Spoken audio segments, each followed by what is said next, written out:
and literature. We've already looked at other elements of our involvement with and understanding of the culture in which we live, and now we're going to focus our attention on the world of literature by way of brief overview and survey. We know that there's a parallel situation that exists in the literary world, as we've already seen in the world of art,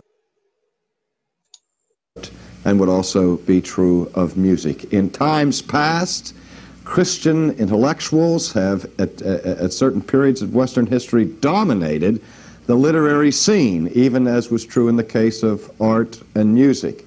But that is not the current state of affairs.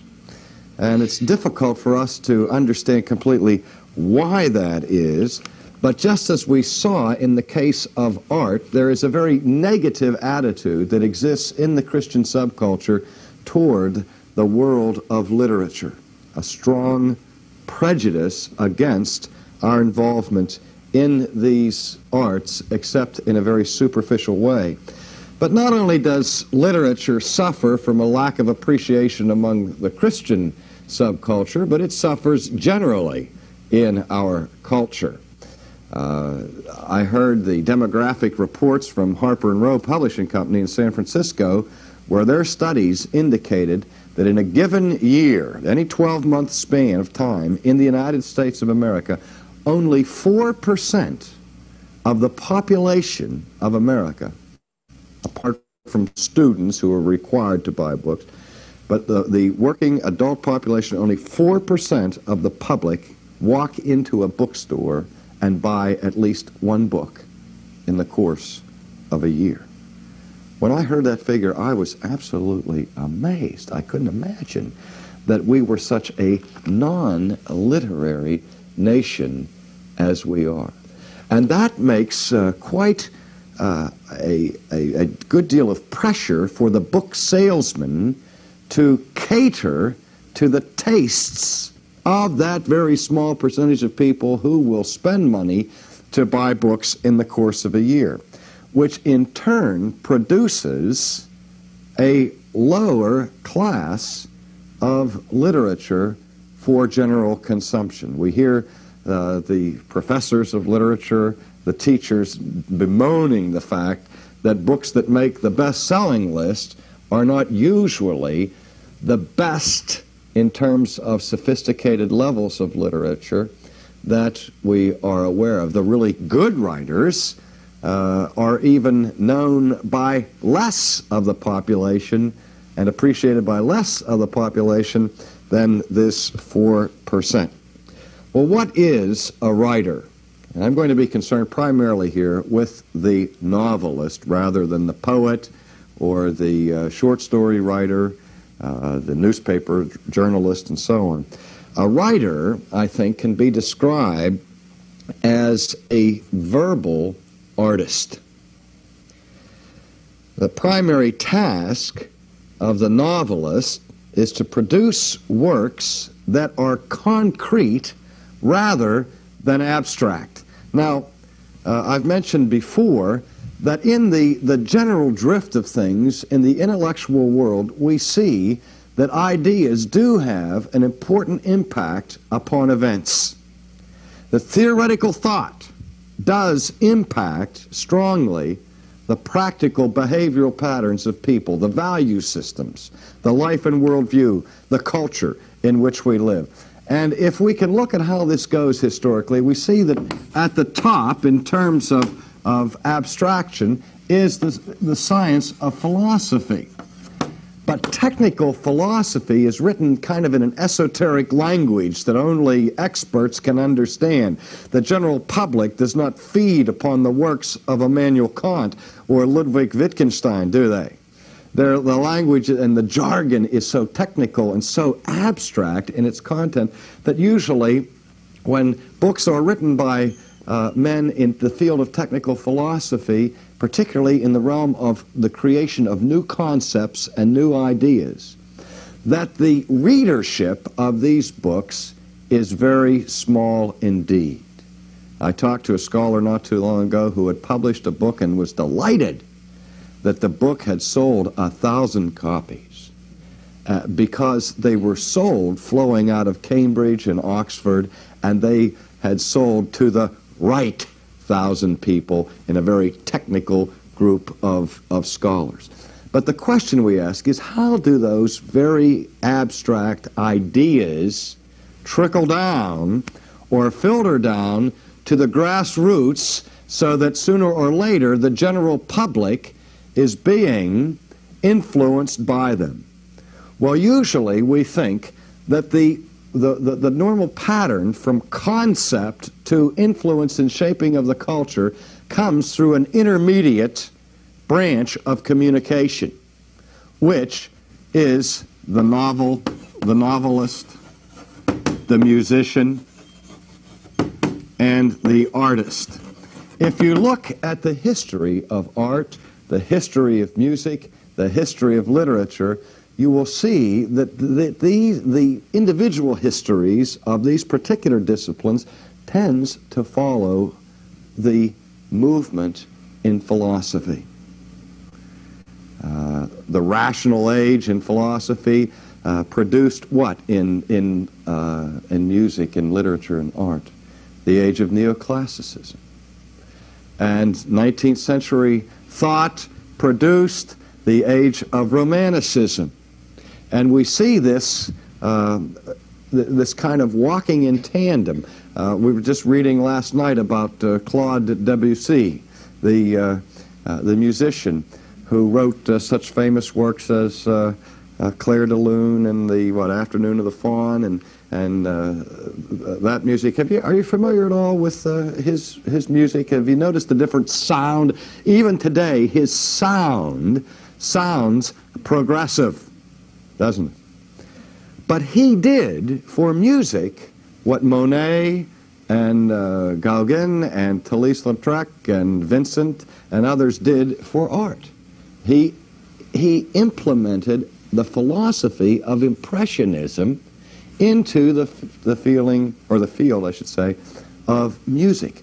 And so we see this relationship between philosophy and the intermediate level of art that transfers the ideas to a broader public, and then finally it gets down to the newspapers and magazines and gets down to those levels. But the work of the writer is very similar to the work of the artist, in the sense that his medium is nature, and he uses concrete methods to describe and to paint for us with words what is going on. I was speaking to one of my editors at Harper & Row and talked about writing a novel, and I said, well, how do you go about writing a novel? And he said, well, you don't go about writing a novel like you'd go about writing a textbook of theology or a textbook in philosophy. He said, you have to write in concrete images, drawing from your own experience. You paint pictures. You create an atmosphere. You create an environment. You have vignettes of real life, which in that is not merely imitation of what's taking place, but you are calling attention to people's feelings and responses and experiences that point them either toward God or away from God or so on, so that the concrete images of literature become signs or symbols of that which is more abstract. So that the great literature of the ages is not written merely to imitate life, but the great literature is done, just as great painting is done, to create in that moment of concrete verbalization an understanding of something higher or deeper, if you will. Now, we've already noticed in our examination of modern culture the profound sense of the loss of transcendence, so that we see changes in the themes of literature in our day from earlier days when the transcendence of God was still a a given of human experience. Think, for example, of the difference between the work of John Updike in the 20th century and the work of Herman Melville. They say, or at least they, the ubiquitous they, have often described Melville as America's greatest novelist. Sometimes he's challenged for that role by Hawthorne and others. But I would second the motion that Herman Melville was the greatest of all American novelists. What did he write about? What did he write about? What was his most famous book? He wrote about the sea, yes. He wrote South Sea adventure stories, Tai-Pi-O, Mu, and so on. But he also wrote Billy Budd, which was a sea story, and what? Moby Dick. Moby Dick. But his great classic is Moby Dick. What's Moby Dick about? Whale. It's about a whale.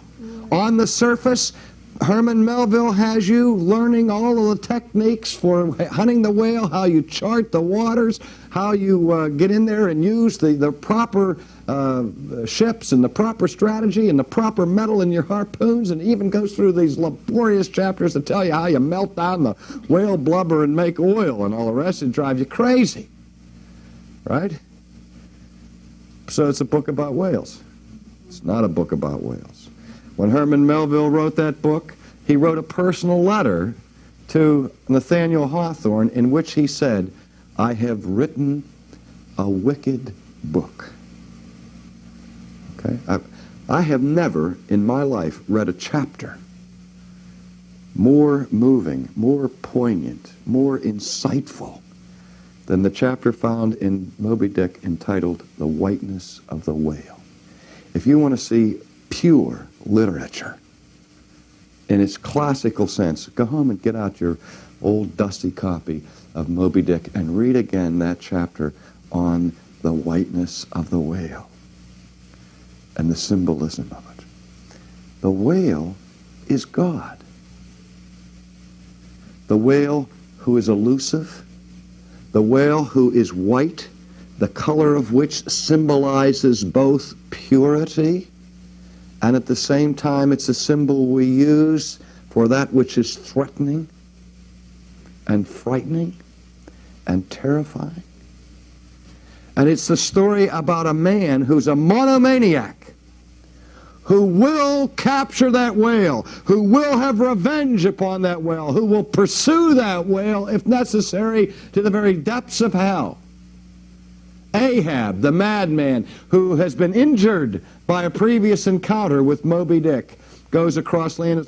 He gives up all his other responsibilities in this mad pursuit to control, okay, to plot the movements, to know the every action. Here is a man who seeks comprehensive knowledge of God so that he can reduce God to something to be controlled and manipulated.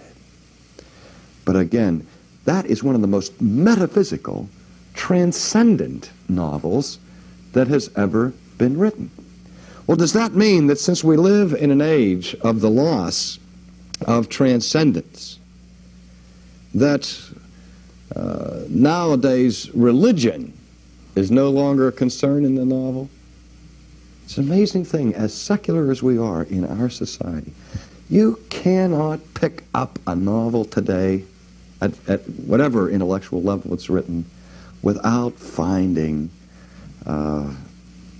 some allusions throughout to religion.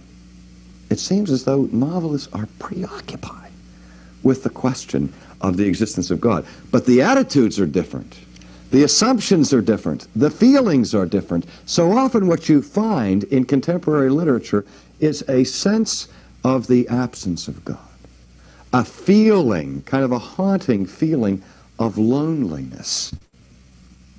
Almost like Nietzsche, who, when he declared the death of God, did it with tears. And at the same time, you'll see other novelists who write with a very guarded sense of hope that maybe somehow there is a God who will break in and make a difference in the future. Remember the play Waiting for Godot? It means what? Man is waiting for the appearance and the manifestation of God in history. But there's a very tentative, fearful sense. And there's also strains of bitterness toward religion and an overt hostility expressed toward the church, towards all people religious, and even toward God that is replete in modern literature. When I say that the novels are filled with allusions to religion, they are not all positive by any means. But there's a sense in which religion is not ignored. It's there. Almost every book has a clergyman in it, or somebody with a religious hang-up in it, and somebody's either beating him down or trying to run from him.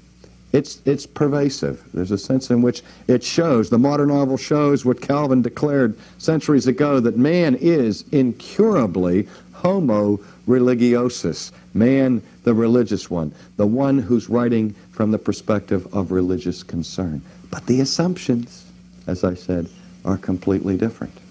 Is John Updike a religious writer? How many have ever read anything by John Updike? Some of you. Okay. What book won the Pulitzer Prize last year? Anybody know? Rabbit is Rich by Updike. He's written several novels, but the thing that catapulted him to national fame and prominence was the first of the Rabbit trilogies, Rabbit Run, a very poignant portrait of a young man growing up in the state of Pennsylvania, going through all of the trauma that a young man goes through in that particular generation. And his literary skills were heralded. And then what followed, Rabbit Run, in terms of his next bestseller, was one that scandalized the public. It was about sort of a New England version or a Massachusetts version of Peyton Place, entitled Couples, where very graphic, explicit scenes of adulterous relationships and everything were sprinkled throughout the novel. And it seems with each novel, Updike has become more graphic and more like the fellow that writes the rest of that's Harold Robbins. I mean, he just started to sound like Harold Robbins after a while. Yet Updike was consciously trying to write from a theological perspective. A voracious reader of theology, attending a congregational church there in Ipswich, Massachusetts. And, you know, we reads Barth and Tillich and Niebuhr and Desjardins and all the rest. He has consciously tried to produce theological symbolism in his novels. But most people overlook it because of his graphic portrayal of the less cerebral dimensions of human life. Okay? Who are the great Christian novelists of the 20th century? Name 5. Very difficult to find them, isn't it? I mean, you think of Graham Greene, who has made some of a name of himself or for himself. You think of Flannery O'Connor, the Roman Catholic woman, whose basic concern was to draw attention to the mystery which lies behind nature, a common Catholic approach to interpreting life. But that's what the novel does. It doesn't just record life, it interprets life. The novelist is selecting which episodes, which dimensions of life that he's seeking to describe. And so the writer has to acquire kind of the eye of the artist. He has to observe. He has to be able to see what is going on around him and then translate that into verbal images that can create a picture for the reader as they read. I remember a few years ago when I decided that I was going to take lessons in sketching. I started with Tony Joe Fox here, who was teaching me how to draw, and it was kind of a vain endeavor. But I noticed that after I was involved in sketching for a little while, that as I would drive my car down the highway from Stallstown to Ligonier, that the trees that I had been passing for years along the way suddenly appeared in a different light. Literally, a different light. I began to notice not just trees there with branches and leaves on them, but I began to notice how the light was hitting that tree, where the shadow part of the tree was. I began to notice the texture of the bark of the tree, and I suddenly realized that my eye was being trained because of my art lessons to see things that I normally would overlook. But that's what the novelist must do. He must be able to see what others pass by and do not see. He can take the ordinary and the commonplace and make it extraordinary and significant. Have you noticed that? I remember making the allusion to other forms of art when we, again, an allusion to Holland, when we lived in the Netherlands.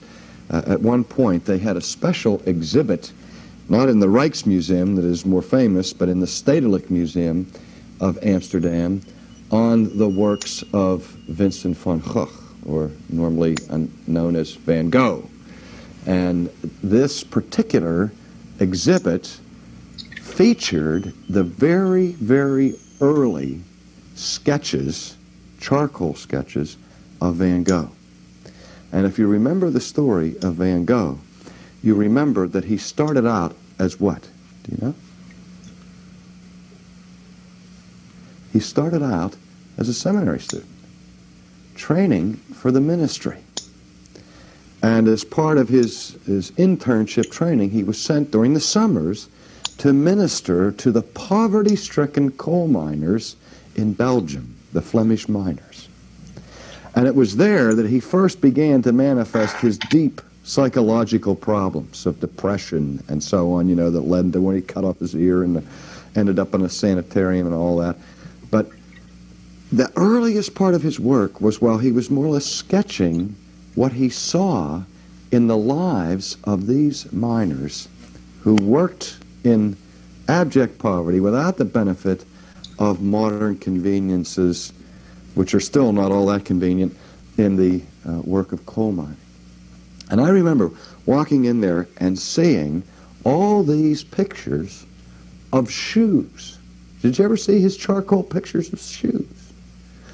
Where he would sketch in intricate detail with his charcoal the shoe of a Flemish coal miner, or the so-called potato eaters. And that shoe somehow would tell the whole story of the misery of these people. I mean, he could show you by one shoe the whole life of the Flemish miner. I mean, it just jumps off the page at you in that just tiny little piece, like we mentioned in terms of art, the fruitful moment. That one little object, that one little image of the shoe with all of its creases, all of its scuffs, all of its dirt and grime. He had it there in that stark blackness of the medium of charcoal. And it was a statement about life. But it couldn't have been made if he didn't, first of all, have the vision, the ability to see what was right there in front of him. And that's what a verbal artist is able to do. I had a real exciting thing happen last week. I got a letter from a man by the name of Pat Conroy. Have you ever heard of Pat Conroy? The Great Santini? Lords of Discipline, which was his most recent bestseller. I was writing my last book on human dignity and was talking about problems in the work world similar to what we went through in Stronger Than Steel, and talked about the importance of mementos, of certificates, and of awards that people get in their job. You know, that watch that you get after 25 years of service, or the simple, tangible expression of recognition. How important it is for people, how hard they will train to win a trophy. or a plaque, or to have some tangible, visible form of recognition that says you are important, that you have dignity.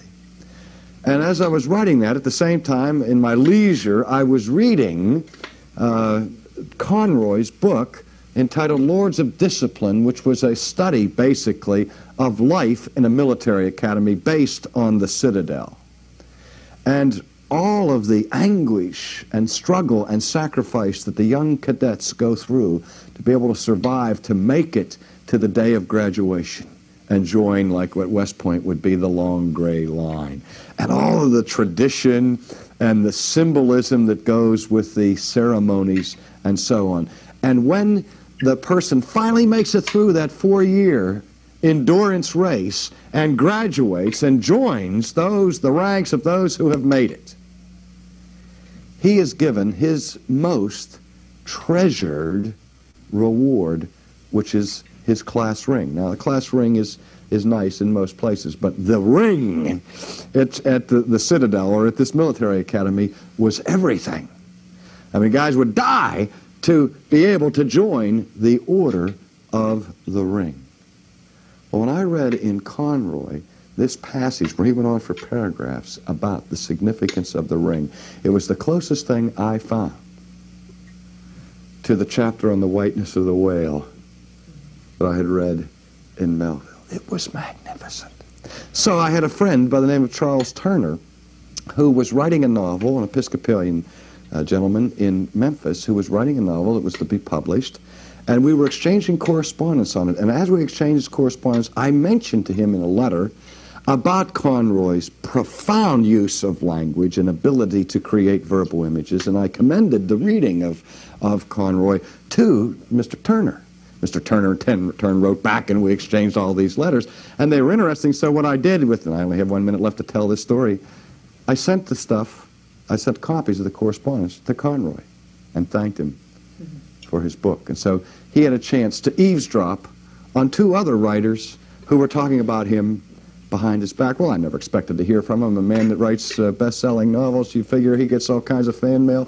You wouldn't get anything from him. Just last week I got this handwritten letter from Rome from Pat Conroy. But the thing that is so amazing in this was that he said how wonderful it was that a Christian, he says, likes my books. And then the rest of the letter is about the theological impulses that have affected his life and how he's asking for more correspondence and more discussion on some of these themes, and how he's really lamenting the fact that in Southern Baptist circles, out of which he came, they have completely dismissed his literature as being the work of the devil. It's incredible, isn't it? I just got a phone call a couple of weeks ago from the head of a Christian academy, and they were struggling with the problem of censorship in Christian schools. And because the parents of the students were up in arms because in their English classes they were reading Steinbeck. And here was his dilemma. How can we train people in American culture and in American literature if we're not allowed to let them read Steinbeck? I mean, Steinbeck is not Hugh Hefner. Steinbeck is not Mickey Spillane. Steinbeck captures the American migrant worker and his problems and the theological significance of it in a way that Vincent van Gogh was able to capture the plight of the Flemish miners. And there are those experts in Steinbeck who insist that again and again and again you find Christological symbols and figures in that man's writings. And so you struggle with that question, how real is real? How much realism can you portray if you're going to be a Christian writer? So often what we do is fear to enter into competition with a novelist because though we want to be realistic, we don't want to be crude. We don't want to be crass. I had to go through this in writing Stronger Than Steel. I had to record a conversation that took place that was pivotal to the whole conversion of Sam Piccolo in a drunken brawl meeting in a motel with Wayne Alderson. And the dialogue was electric. And what do you do when you have this tough steel worker, you know, ready to kill another man? He doesn't say, well, sir, I'm about to dispose of your life. That's not the way he talks. But if you say in print exactly what he said on that occasion, it's virtually pornographic. Now, I think the easy way out is in two extremes. One is by sentimentalizing it to the degree of syrupiness that makes the impact of reality gone. Or the other cheap way is to simply repeat in graphic terms what was said. You don't have to do that.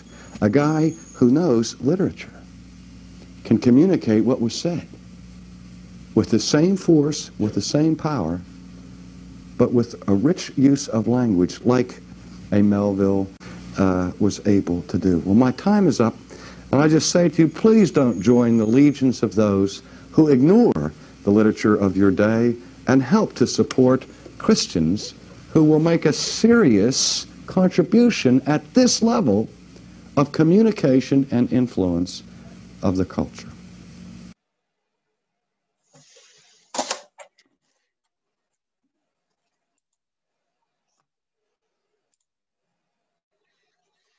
Well, it certainly was a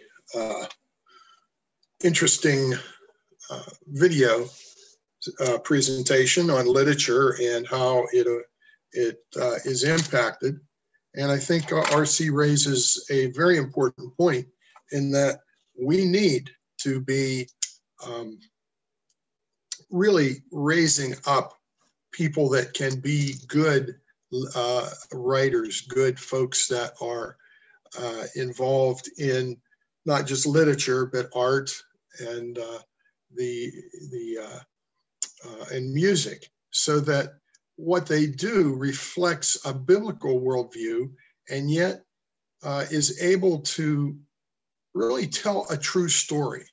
It's like R.C. was saying when he was having to deal with the issues of some of the language that might have been part of the discussions that and the dialogues that were going on, and how do you deal with that and in a way that softens the actual wording and yet still carries the message and the drama of such a message. So there are issues like that. But I think first we need to get back and answer this question. Why do you think so many people, so few people read today? Well, I think when this was done, it was really sort of before the spread of the internet.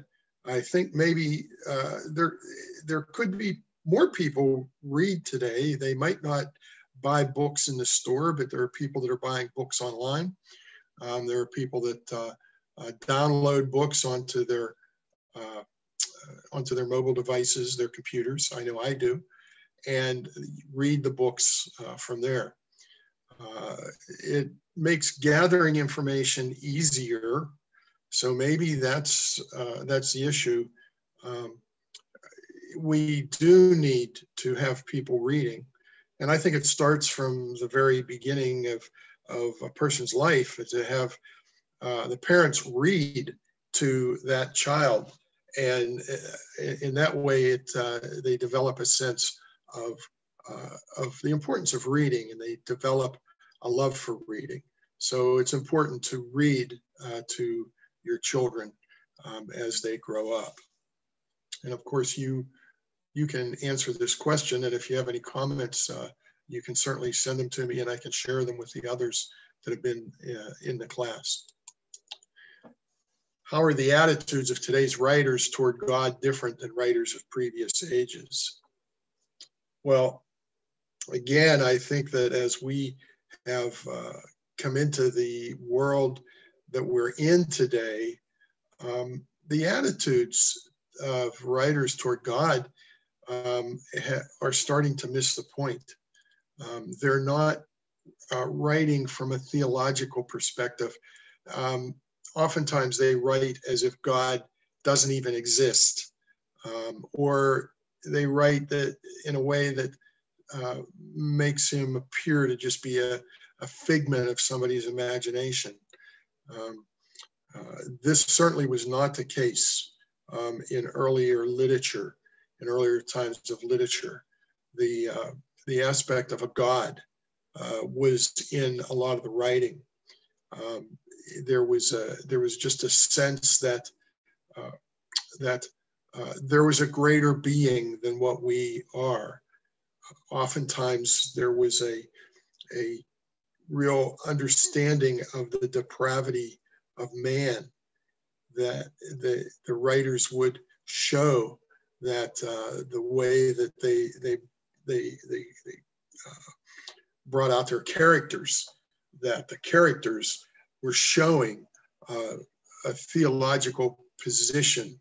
So if there were people that were committing crimes, it was seen that they were struggling oftentimes with the guilt that is associated with committing crimes. Today, the aspect of guilt does not carry the same weight that it did in earlier literature. So there's plenty of things to look at that way. And again, if you have some comments on it, please don't shy away from sharing them. Basically, what they're saying is that God is not important anymore. How does this fit in with Francis Schaeffer's reference to the cultural period as post-Christian? Francis Schaeffer was a prophet almost in an unofficial sort of way. He foresaw that these things were going to happen in terms of our culture. He foresaw that there were things that were being done that certainly needed to be straightened out, and yet that is not what's happened. It just really appears that as people walk away from the knowledge of God, the reality of God, that the issue of it being Christian tends to fade away as well. So this does fit. The attitudes of people, of writers towards God today fit Francis Schaeffer's criticism of the post-Christian era. How does the Christian avoid being improperly influenced by literature?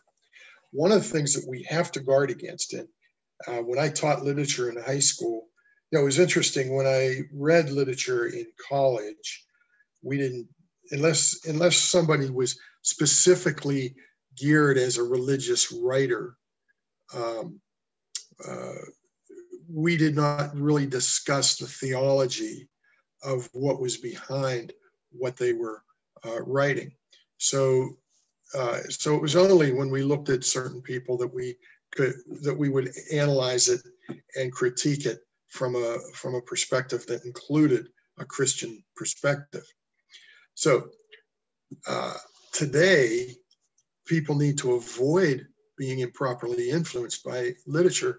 Number one, to filter what they read through Scripture.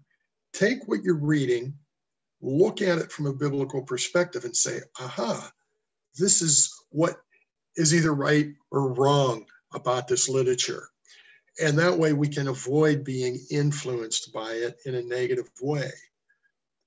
We need to look at something and see whether or not there is a real sense of Christian values in it or not.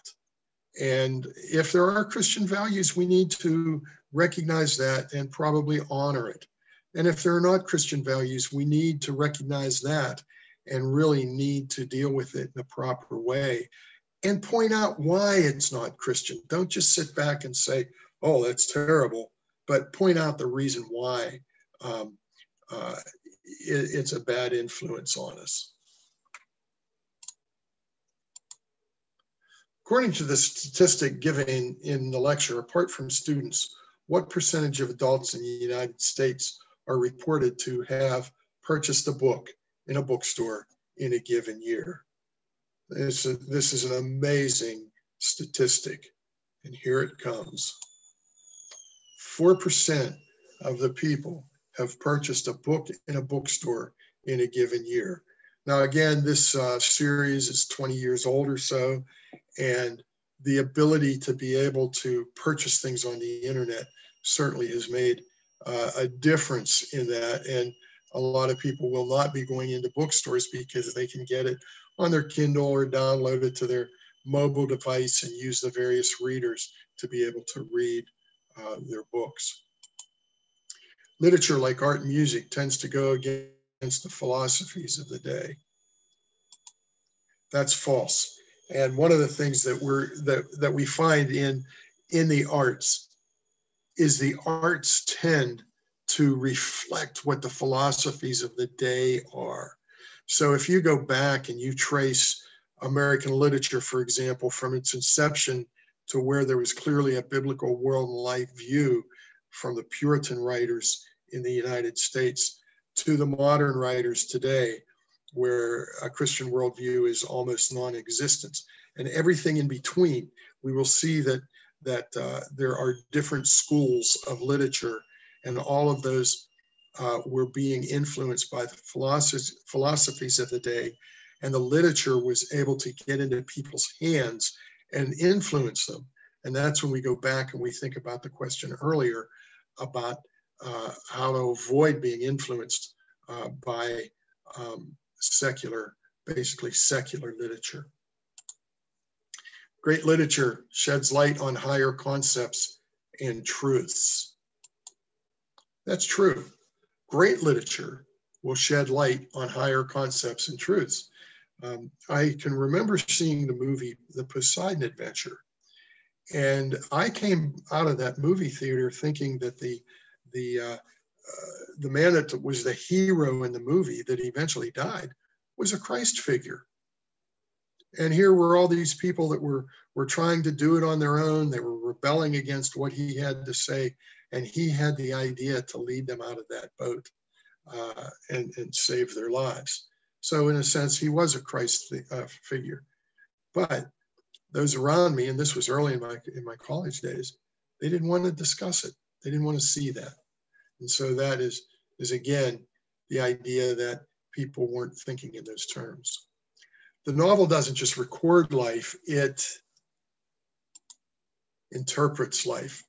So a novel is, as it's being written, is being written from a perspective of laying out some type of worldview. And it generally will reflect what goes on in the world and therefore is interpreting life. A literary work must be overtly Christian in content in order to convey Christian themes and truths. That's false. There are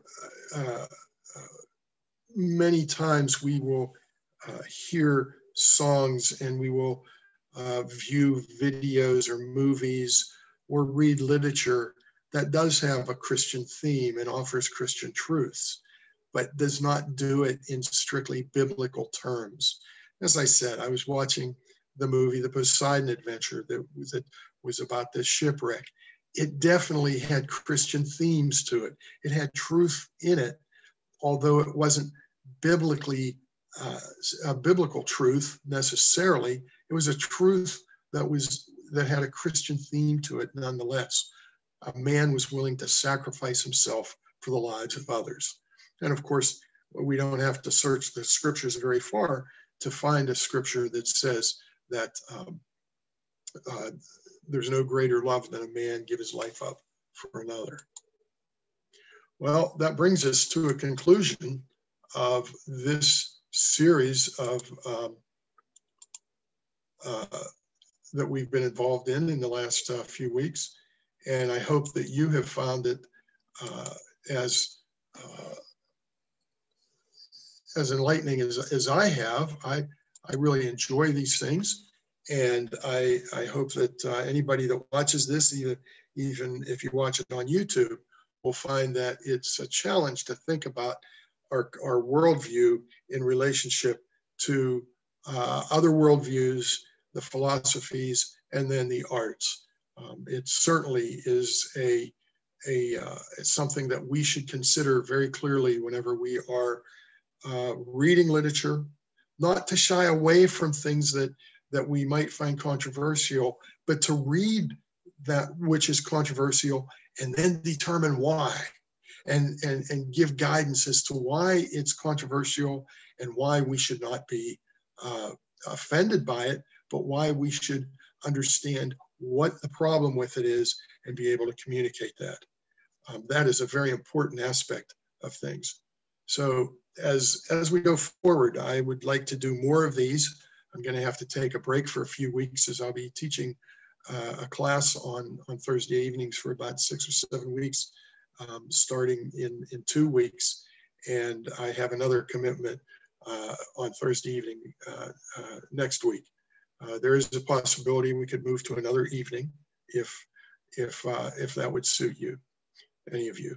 So again, thank you for all those that and the discussions that we've had. All these classes are available on my YouTube channel. Just simply look for Dennis Drennan on YouTube. And there are a number of different videos in there. Some are from my Sunday school class that have dealt with a number of things. Francis Schaeffer, we did that series on How Then Shall We Live? And there's some excellent discussion went into those classes as well. So that being said, I think that's about all we need to do here, and we will edit this as quickly as we can and get it up on YouTube. Thanks again, and have a good night.